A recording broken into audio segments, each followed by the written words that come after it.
Welcome, welcome. This is Dr. Ina at Digestive Reset. I'm a doctor of pharmacy, functional medicine practitioner, and we have a really great topic, something that people with most chronic digestive problems have. They are confused what they can eat, what they should eat, and some of the foods come back as a sensitivity later, and new food sensitivities show up, and it's an ongoing game that people are trying to play and not winning. So I'm bringing on this topic because I've been dealing and solving these problems for people for the past 16 years of my private practice. And I was a Crohn's patient myself. I had to find ways before I shared my experience as a practitioner for myself, and seeing so many food sensitivity tests for the past 16 years and making conclusions and seeing what works. I feel like I can definitely share with you and help you resolve these issues.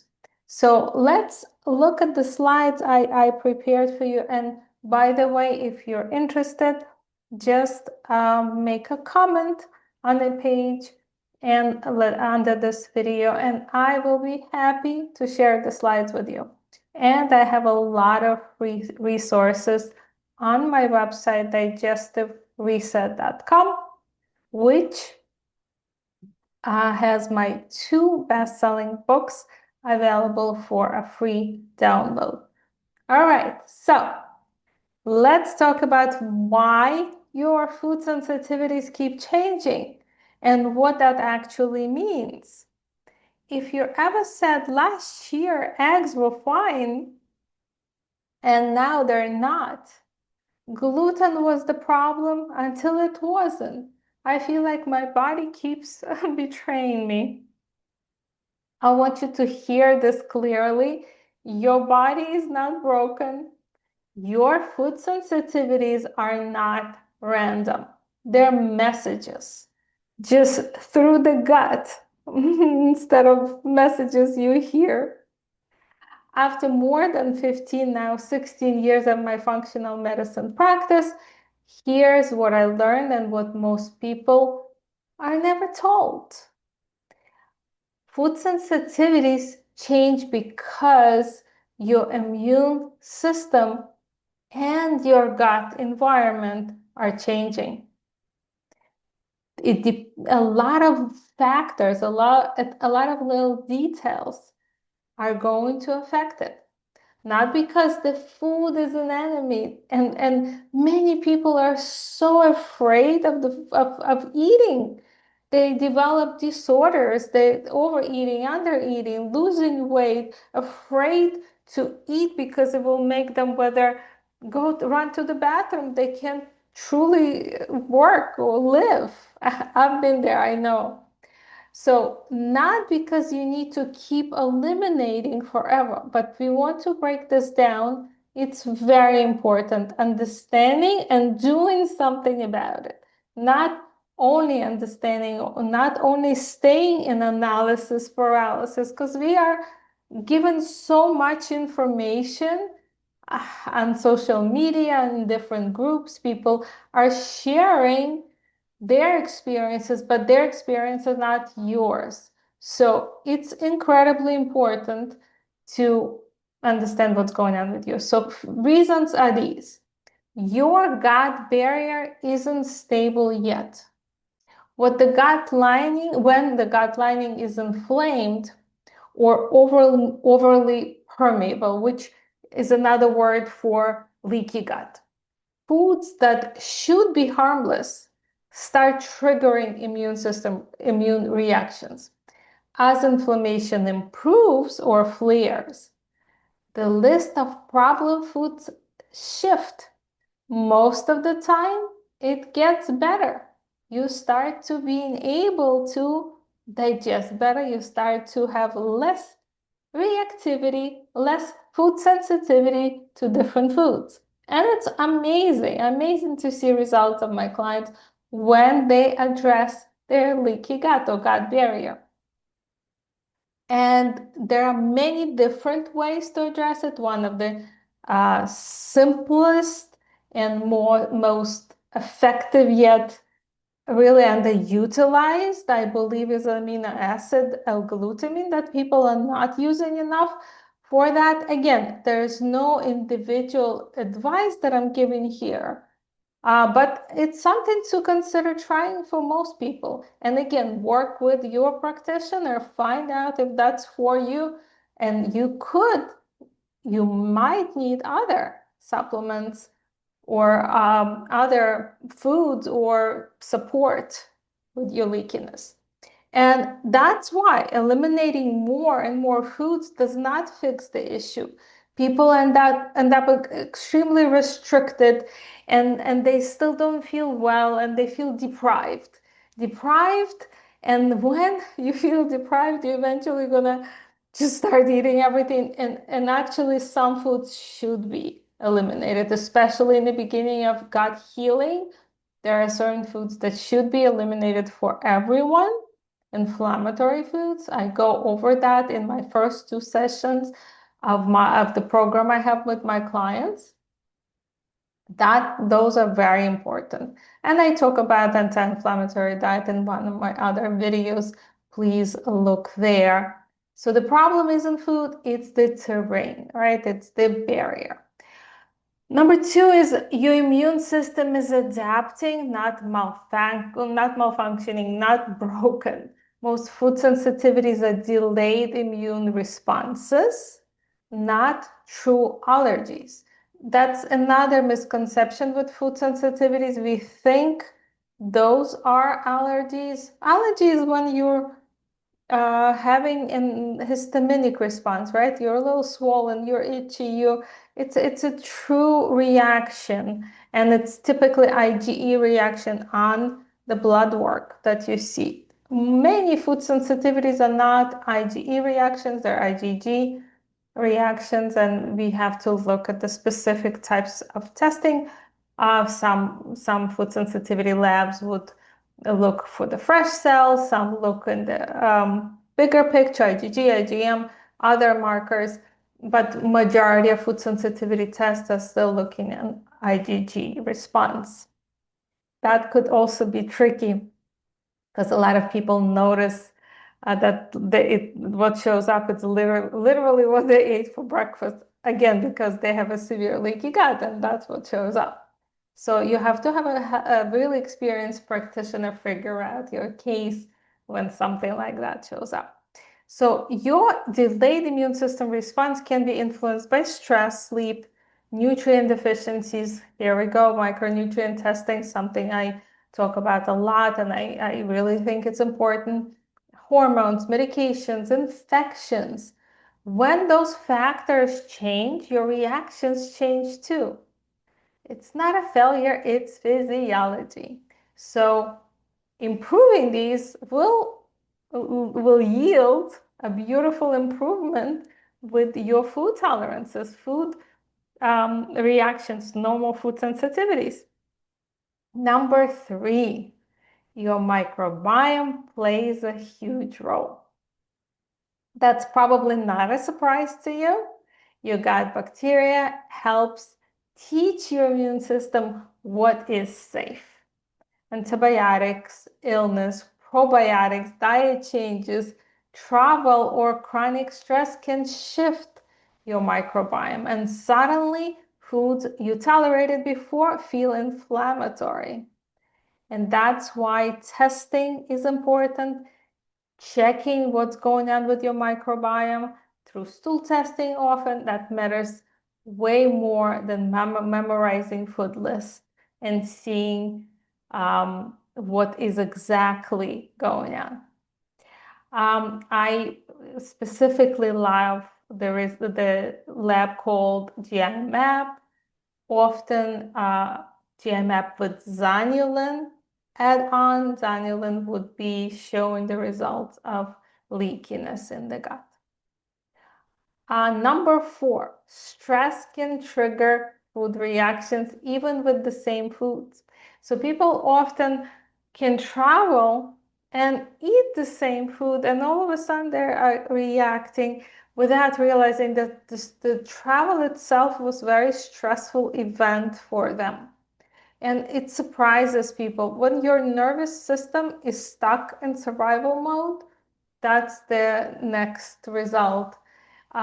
So what we do in cases like that, again, this is something general, but I think it's a good idea to try if you're not yet seeing someone experience digestive enzymes as a support, immune system support, and when the inflammation increases, if you brought something anti-inflammatory with you, or just simply ask for more curcumin in food. Consider eating more omega-3 foods when you travel. This way your inflammation process starts to decrease. So the same exact foods that can feel fine 1 month and awful the next, that's an example when you travel and where you're having to take a test, a big test you've been studying for and been very stressed about it. That is excellent example of why all of a sudden you're not digesting well. So here are the enzymes and immune system support and inflammation support. Good things to take on board while you have this stressful time in your life. And of course, working with the professional that can help you through this. Number 5, food sensitivity tests are snapshots. They're not lifelong sentences. So we used to think that you test it and that's it. You now have this food sensitivity forever. It doesn't seem this way at all. Some of the, if not most of food allergies stay with you for most of your life. It's a different reaction. Food sensitivity is not like allergy, like I explained a little earlier. So testing can be helpful to be able to tell these apart. Testing is important for other reasons.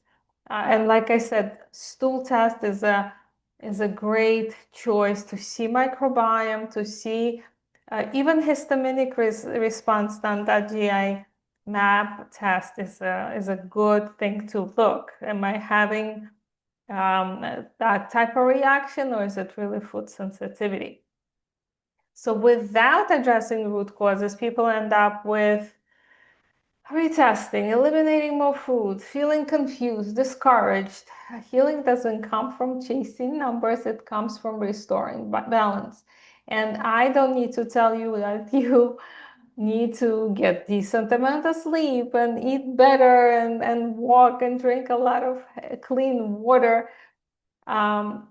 It's incredibly important to do all that, and incredibly important to have a diverse microbiome, meaning different foods that can expand the number of your beneficial microbiome, the keystone species, good guys in your gut. All that will be helpful if you're eating a lot of different foods. Very important. So to the reframe that I want you to remember, food is not a problem. Your internal environment is more of an issue. And the goal here is not shrinking your diet, is not fearing food, because I see this a lot. I see young girls starting to eat less, losing weight. It's such important time of their lives when hormones are stabilizing, when quality fat is so important. They stop having their periods when they get stressed about eating foods and starting to eat less. So if you have a daughter that's a teen or young adult and dealing with this issue, please make sure she gets good quality fats. Please make sure you address food sensitivity in the right way. There is no perfect eating. There is the right eating for you. So the goal here is to calm the immune system. Do that with the work of a practitioner or immune system support that you use to, that usually helps you repair gut barrier. If it's not L-glutamine, it's something else for you. Again, really important to do what's right for your gut. Restore the microbiome. Sometimes you could have overgrown species that needs to be cleaned out first, and then you balance microbiome. Regulate nervous system, whatever works for you, whether it's tapping or meditations or some kind of other support, please address that as well, because you'll see the difference with food sensitivities, and strategically bring foods back. What I recommend for my clients, and again, I've been doing that for a really long time, is to bring foods back one by one. Bring them one by one, and not even for daily use. Give it anywhere between 3 to 5 days to a week for the new food to see how you tolerate it, if you are reacting. Sometimes it could be a delayed reaction. Give it time, especially the big ones like gluten, soy, corn, eggs, the big culprits often for people with gut inflammation. And when that happens, food sensitivities often fade, stabilize, and disappear entirely for many people, not for everyone. Please remember, you could be one of those people that still have to stay gluten-free, for example, like myself. That's something that I was never be able to get over, and that's okay. There's so many options. It's a beautiful world out there. Plus, the more you could create of your recipes, the better. Less processed foods, the better. So we could talk about gluten-free options on a different live here. So if your food reactions keep changing, it means that it does not mean that you're doing something wrong. Something inside is going on that's giving you messages. It's asking for deeper support, not more restrictions. And if you get that concept, that's where functional medicine shines. You could schedule the initial consult. You could go to my website, Digestive Reset, to schedule to get free resources. I have Digestive Reset book there for a free download. You could get my Crohn's and Colitis Fix best-selling books that were helpful for so many. I get so many responses. I get emails from people that never scheduled with me, never had a session with me, but whether read my books or listened to my social media videos or lives or posts, and they are doing better. There are ways to get better. I am very excited for you if you decided for yourself that that's it. This is the time for me. This is the time to heal. I'm gonna do it slowly because that's really the right way to do it. And when I do it slowly, I get to slow and steady wins the race. I get to my goal. Eventually, you'll get to your goal. But do establish a goal, because without a goal, you can't get there. I was thrilled to be here with you at this live.